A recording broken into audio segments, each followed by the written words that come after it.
listening to The Travel Podcast. Travel Podcast. Today's most exciting travel destinations. Brought to you by people with a real passion for travel. Great holiday ideas, real reviews, practical advice, and all the best deals in one simple podcast. The Travel Podcast. Now here is your host, Steve Witt. Welcome to the very first travel podcast where we aim to inspire you with some brilliant news, views, and behind-the-scenes look at some of the most amazing destinations in the world. I'm Steve Witt, co-founder of one of the UK's biggest travel companies. And as always, I'm going to be joined by a rotating team of travel experts. They all work in travel, they're all travel experts, and most importantly, they're absolutely passionate about traveling the world. So we'll come to those in a moment and everyone introduce themselves. This may seem like the strangest time in the world to actually start a travel podcast, but we thought actually when better to start a new travel podcast than the time when everyone's itching to travel the world. Hence, that's why you are listening to us today. So let's meet the team we have with us today, and in no particular order, if everyone could say hello, introduce themselves, and maybe your favorite destination in the world just to inspire us. So let's start with Lauren. Hi everyone, I'm Lauren. I've been working in travel for nearly 8 years now, and my favorite place in the entire world has got to be Costa Rica. Why Costa Rica? I genuinely love it there. It's like a second home. Everything's really peaceful. It's just incredible over there. The way of life, the animals, the things you can do. I absolutely love it there. And that must mean something because you are very well traveled, aren't you, Lauren? I like to think so, yeah. Brilliant. So next up is Matthew. Hi, I'm Matthew. I've worked in the travel industry coming up 5 years. Before that, I spent just over a decade working between North America and Europe. So yeah, I love to travel. My favorite place to travel that I visited is the islands of Hawaii. And I'm sure we'll hear a lot about that because you've got a lot of stories about Hawaii. Yes, most definitely will. Fantastic. Right, we'll go to Gabby next. Hi everyone, I'm Gabby. I've worked in the travel industry for a couple of years now, but I've got a huge passion for traveling. I must say one of my favorite destinations is probably Croatia, just because the scenery, it's absolutely stunning there. Not because you're a Game of Thrones fan then? No, never watched an episode in my life. Wow. Oh, okay. You're the only person in the world apart from me. Yeah. Okay, and last up today, we have Dave. Hi everybody, my name's Dave. I'm the old person here. This is my 31st year in travel. It's gone pretty quickly. I won't bore you with the whole 31 years because it'll take too long, but I came from commission-based sales up into director level responsibilities, running my own travel training business for 17 years. My favorite place today, and it changes every day, is Australia because of the diversity, the beaches, the rainforests, the people, and of course the weather. Fantastic. So you started in travel when you were about 10, is that right, Dave? It was a bit younger than that, Steve, about 5, I think. Fantastic. So every episode we're going to pack with lots of great, useful information about different destinations and hopefully inspire you to want to travel the world, giving you first-hand advice. We're going to be interviewing lots of different people from the travel sector and people who traveled the world as well. But today we thought we'd start with the elephant in the room, which is talking about the fact we're not actually traveling anywhere at the moment and the effect that's having on the people's ability to travel. We'll start by looking at what that means for anyone who had a holiday booked. And then we're going to go on to some more exciting topics about where each of us is planning to travel as soon as we can. So let's start with you, Dave.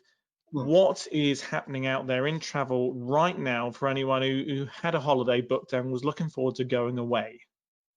Well, as you know, as you all may know, the government has issued a worldwide sort of advice and guidance not to travel up until a certain date. That means, unfortunately, we've had to rearrange a lot of people's travel.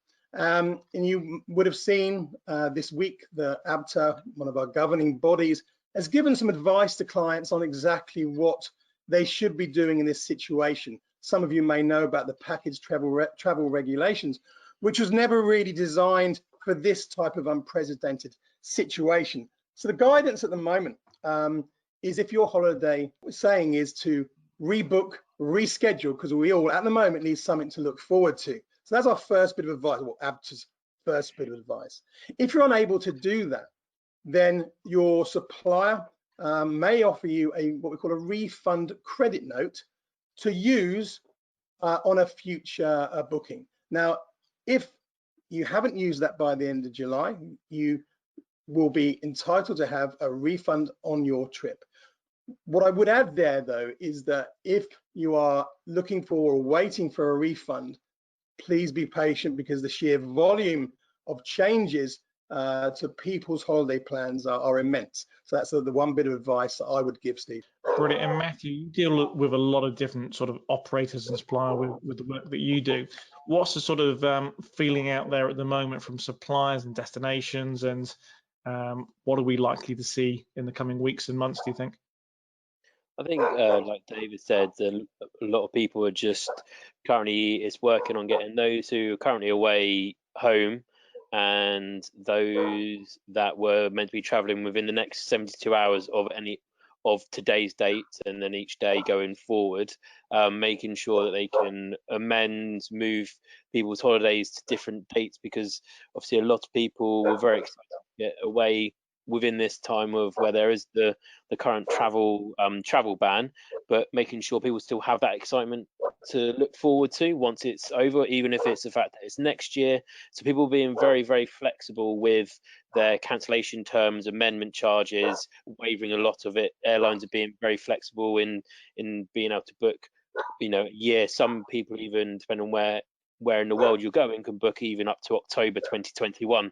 So it's just trying to, as an industry, that people trying to make sure they rebook so they keep the customer happy, going to a destination that they really wanted to go to, but unfortunately just not at the time that they wanted to see this year. But like David said, it's an unprecedented situation around the world, and it's one that has to be played almost 3 days or 72 hours at a time, because in 3 weeks time it could be a different situation again.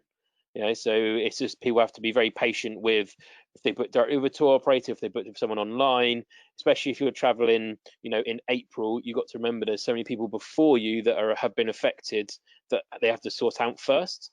So they're putting in a lot of hours to make sure everyone has the outcome that they want in the future, but still making sure from a destination point of view, people still want tourists to be there.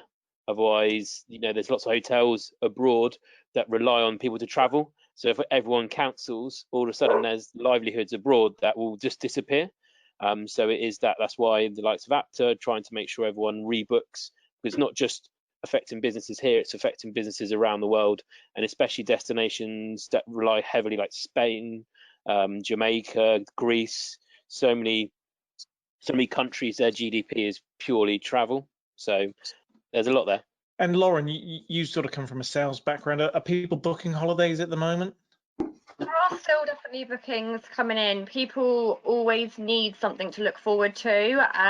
So I think definitely the fact that the holidays are on sale for 2021, even going up to 2022 as well, there are bookings still going in. People do need something to look forward to, and also the excitement of actually planning a holiday, researching it all, especially now we do all have a bit more time to do that. People are planning ahead and still getting booked up. And are there some great deals to be had at the moment?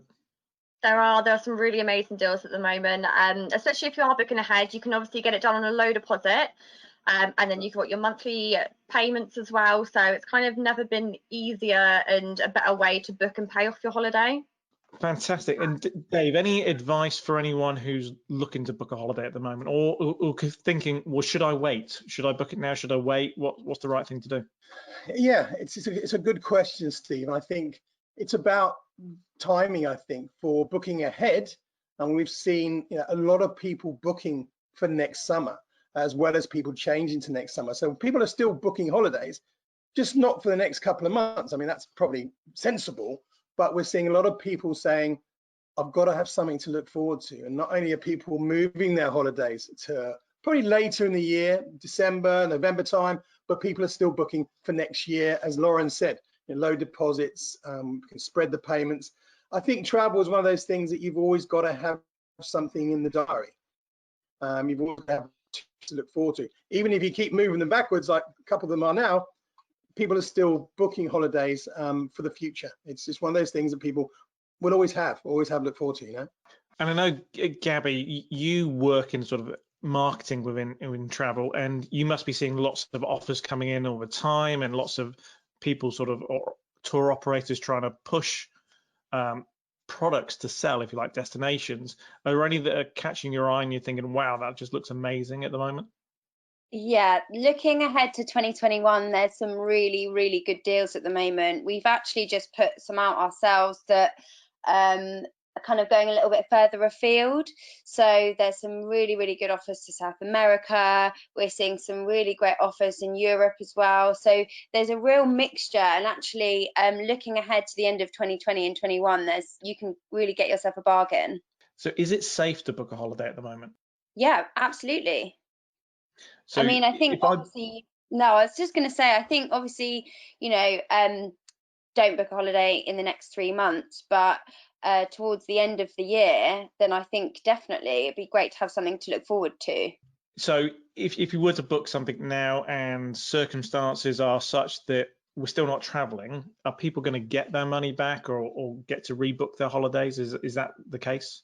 Yeah, I think that's, with people booking now, things, and nobody knows how long the situation will be around. But if people book, then if it's then it's cancelled, then they'll just be given the opportunity to rebook and reschedule again. So it will just keep moving. But to have something there, I think in the first place is the main thing. If we keep moving it back, then that's what we do. But to have something booked anyway. And one thing also, with people booking ahead, what you find is not only do you get some great deals at the moment, but also you get more choice. You get choice of rooms, you get choices of where to sit on the plane. So there's lots of advantages for booking in the future to get in early. If you leave it late, sometimes you've usually got what's left. But I think when you book ahead, there's a lot more than just the price. It's the availability and choice that you may not get if you book like a couple of days before. Fantastic. A lot of cruise lines are giving up to, you can rebook and amend up to 48 hours prior to your departure. So it is worth, again, looking at people who have their own product. They're being very flexible with their booking conditions, because again, no one really knows what the climate is, but they still want you to book to have something to look forward to. So you do ask the question if you're speaking with any travel consultant or any tour operator or cruise line. Ask the question, and that's the best thing to do at the moment, and they can give you what their current terms and conditions are and what the situation is. And some suppliers also for new bookings have reduced the amount of time you have to pay. So they've reduced, so you can pay nearer the departure date. So again, it gives you a bit more flexibility. Brilliant. And Gabby, you mentioned don't book anything for the next 3 months. Now, I know that people do have holidays booked in the next 3 months. I guess we're saying don't worry if you have got one booked, just probably don't plan to book a new one in the next 3 months. Is that fair to say? Yeah, absolutely. I think obviously if you've got a holiday booked in the next 3 months, then you just sort of got to see how things pan out. I mean, I've got holidays booked in the next 3 months.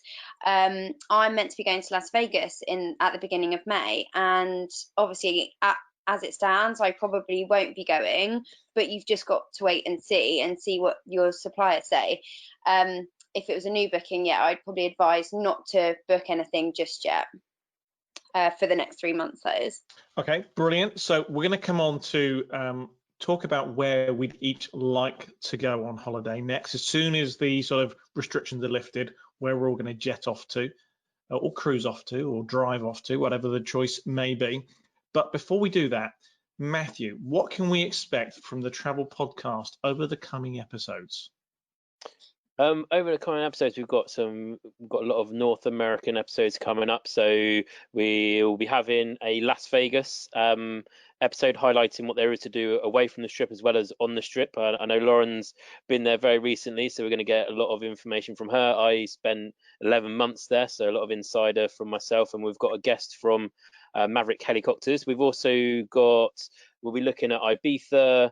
We'll also look at faraway lands as Australia, Thailand. So there's a lot coming up. We'll also look at the UK. So we will be over the coming months diversifying across the whole world to give you inspiring you ready to where to go. And like Gabby said, you may not be thinking of booking now for the next 3 months, but don't discount traveling in the next 3 months. Even if the travel restrictions get lifted in certain countries, make sure you might be able to get some brilliant last minute deals. So hopefully a lot of what we talk about over the coming months and years will inspire you to go to new destinations. Fantastic. And we'll be having a live virtual studio audience for some of these as well, to be able to ask questions. We're going to be bringing people in who've been away to different destinations. We've got lots of guests, hoteliers, tour operators, suppliers, and experts in all areas of travel, and we'll be mixing up quite a lot of our content, if you like, our sort of interviews and segments. So it should be a lot of fun and give you that virtual tour of the world in the process. So let's start then going back to looking at where each of us would like to go on our holidays as soon as the restrictions are lifted. So I'm going to start with Gabby. Gabby, where are you going to jet off to first? So I've actually got a surprise trip planned for my boyfriend in New York. So yeah, I'm really hoping that in September I'll be jetting off there. Hope he's not listening to this. Yeah, no, that's keep him away from it. No, he does know about it. It was for his birthday in March. So yeah, so I just think I've always dreamed of going to New York. I'm so excited. There's literally everything that you can ever want to do there. And I just think it's a perfect combination of like a city break and a bit of indulgence as well. And what's the first thing you're going to do when you arrive? So we're actually staying in a hotel that has got its very own rooftop bar. So I think the very first thing I'll do when I arrive is go to the rooftop bar and have a cocktail. And that you can actually see the Empire State Building from our hotel. So yeah, probably just chill out there for a bit. What's the name of the hotel? It's called the Refinery. Very nice. Very We'll nice. be Googling that one in a minute. Yeah, New York's a great destination. Yeah, I'm very excited. I can't wait. If anyone's got any top tips for me, I'll be all ears.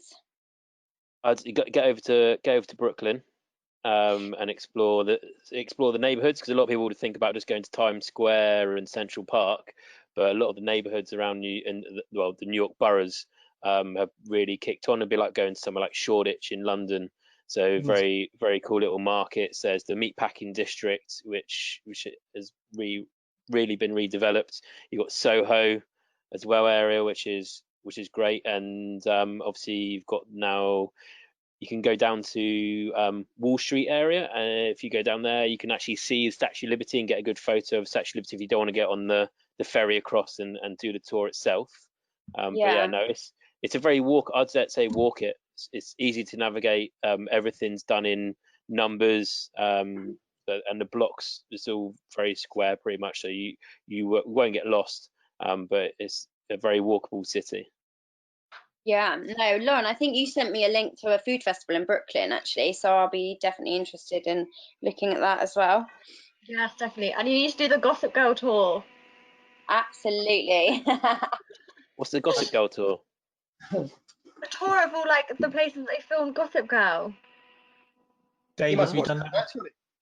Sounds wonderful. I have a tip for New York. I had my honeymoon in New York many years ago, over New Year, and Grand Central Station used to have a great seafood bar.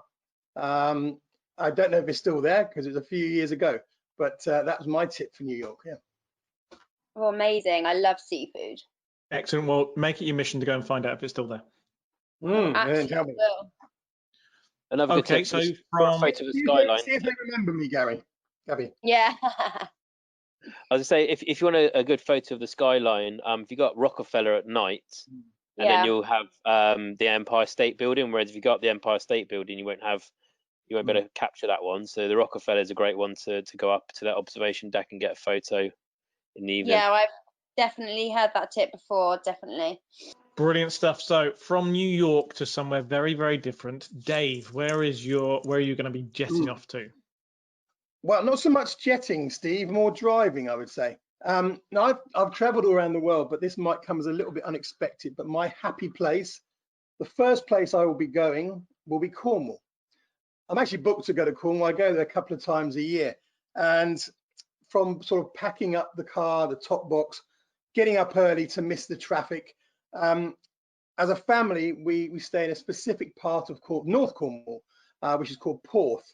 We stay on this beautiful family holiday park in a sort of really fantastic mobile home, indoor swimming pools, bar, restaurant. It's like a go active centre. But it's like 5-minute drive from my favourite beach in the world, which is called Porth Beach. And there's several reasons why I like this place. First, there's no dogs. I know a lot of people that love dogs, but there's no dogs. There's no surf. Now, I like surfing, but you don't get loads and loads of surfers on this beach. There are some beaches up from there, Watergate Bay, where you can surf. It also has a river going down the side of the beach, so you can fish. So it's never busy. You can play cricket with the kids. You can swim in the sea. Beautiful, clear sea. But also, Porth has my favourite pub in the whole world, called the Mermaid. And if anyone's ever been to Porth, you'll know the Mermaid because it's actually in the sand. At the back of the beach, the Mermaid is in the sand. So on a sunny day, Porth Beach, and at the end of the day, you can just walk back, have a beer, sit in the sand. I think when it's sunny, I wouldn't want to be anywhere else in the world, if I'm honest. And always sad to leave. Now, I'm due to go in May also to Cornwall. So hopefully we'll be able to do that as a family. Yeah, that's, it doesn't really matter about the weather. If the weather's great, then you could be anywhere in the world. Cornwall is like that. And if the weather's not great, then it's still a fantastic place to be. Lots of things to do. So that's where I will be going, either in May or as soon as possible. So a great tip for anyone who's coming in from overseas as well. A great place to go. Absolutely. Yeah, absolutely. I actually went surfing with my wife to Watergate Bay that you mentioned there, and got lost on the beach. It is a very big beach. And we didn't know which way the sea was and which way the shore was. It was that foggy.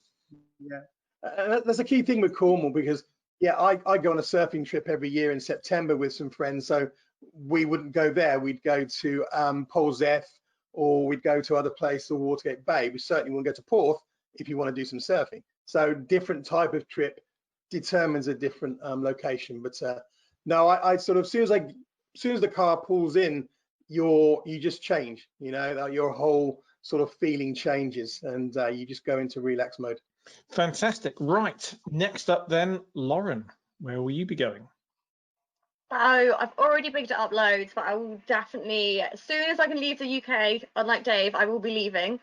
I will definitely be heading back to Costa Rica. Their motto there is Pura Vida, which basically means simple life, and I feel like I could really do with some of that right now. The weather over there is amazing. I need like a few days laying by the beach, by the pool, and then some more adventurous activities. And in Costa Rica, you can really do it all over there. So it's like a second home. So I feel like I need to go home there as soon as I can. Sounds terrible. I know. Which coast would you go to, Lauren? I want to go to the Pacific coast. Will you go off and do any exploring, or just chill by the beach? No, I'll go off and do exploring. So there's quite a few national parks you can go to, and a few volcanoes you can see, and you can hike around them. A lot of them have like activity centres there, so you can go off and do like your hiking in the morning, and in the afternoon you do like your white water rafting, zip wiring over the canyons. You go to like the mud bath. So definitely be doing some of that as well. Well, we expect to hear all about it when we're back.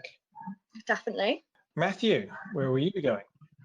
I spoke about it earlier. I'll be going to the islands of Hawaii, but I'm going to be a bit greedy. I'm going to do like a multi-center, so I can do all the islands in Hawaii. And then because it is so far away, well, not.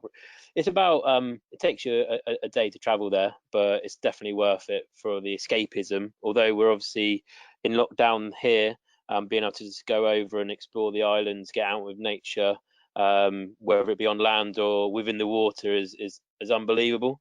The treks and the biodiversity that you can see on walks out there is second to none. Highly recommend, if you're only going to be able to get to one island, would go to the Big Islands, where it's got almost every single biodiversity in the world on one island, and you can drive around it in a day, but it's just absolutely stunning. Got volcanoes, sand dunes, you've got high desert. Technically you could ski there in the winter. There's snow on the mountains, and rolling green hills of Shropshire, like Shropshire, obviously not Shropshire because you're on the Big Islands, but it is just absolutely stunning. And then the other islands are very different and not all the same. So I just like to island hop around Hawaii, and do quite a bit of scuba diving as well, and learn how to surf. But on the way home, I'll be stopping off in Vegas to have a bit of a party. It's a nice little layover on the way back for a few days, and they let your hair down and really get out and enjoy yourself. Wow. Fascinating stuff, because I think it's really interesting to see where people who work in travel, where they go on their holidays, tells you quite a lot, I think.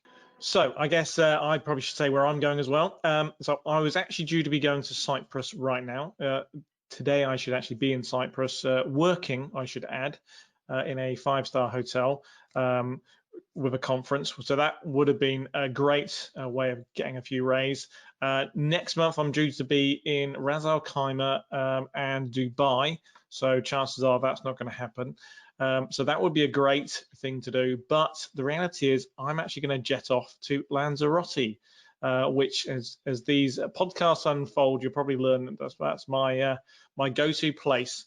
It's one of those Marmite places, if you know what Marmite is.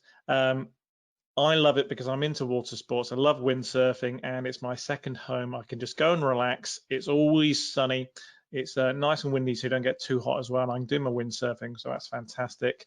And it's one of the most sort of iconic islands I think you're going to go to. It's full of lava flows from thousands of years ago, and it's such an unusual landscape.